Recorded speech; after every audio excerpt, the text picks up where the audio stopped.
My son was successful and had friends, but during his junior year, he started to withdraw from everything. He eventually attempted suicide. We were shocked. Our daughter came to us very upset and anxious. She said she had no future and she wanted to die. We were able to talk it through that day, and she was okay. My niece struggled with depression, and in her freshman year, she lost 25 pounds in a month. She got some help, and we later learned she had been thinking of suicide. I'm so glad they helped her. After a suicide on his team, my son was confused, sad, and angry, but he didn't want to talk about it. When we did talk about it, he admitted that the whole team was struggling. I'm happy we were able to be there.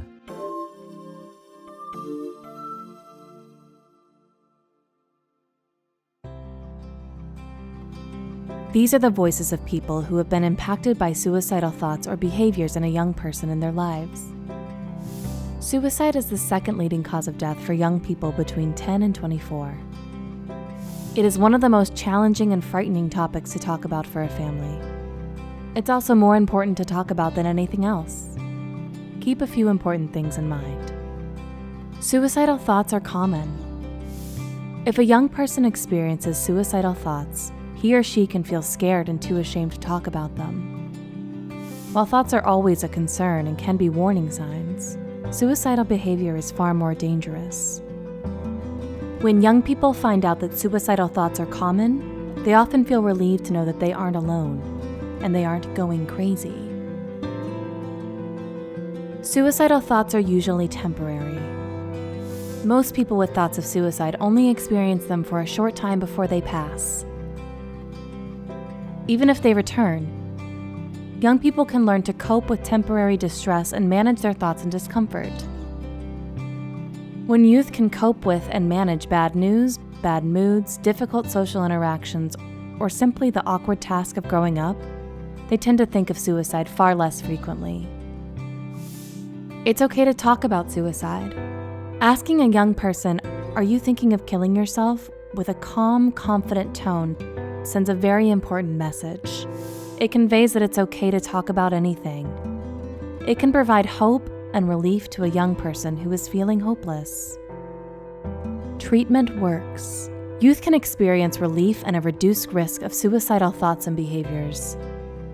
Sometimes the thoughts and behaviors are temporary, and creating a safety or crisis response plan has been shown to be effective during a hard time.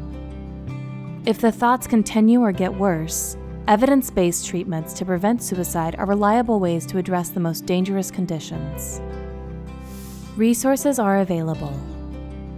From immediate crisis services to long-term treatment, youth and families can find many different helpful resources. Counselors and medical providers are able to help treat those who struggle with thoughts of suicide. Community and school prevention programs offer education and support to families. Emergency rooms, 911 operators, and first responders are well trained in crisis management. And there are many 24-hour crisis lines available to help young people experiencing suicidal thoughts or families in need of help. The National Suicide Prevention Lifeline is available by phone, text, chat, Facebook, and Twitter, among others. Youth who struggle with suicidal thoughts or behavior can feel scared, sad, and ashamed. Families will be concerned and want to help. Starting the conversation is the most important first step. Families should know that they have the power to change things for the young people they love. Sometimes that all-important question and the help that can come from it can save a young life.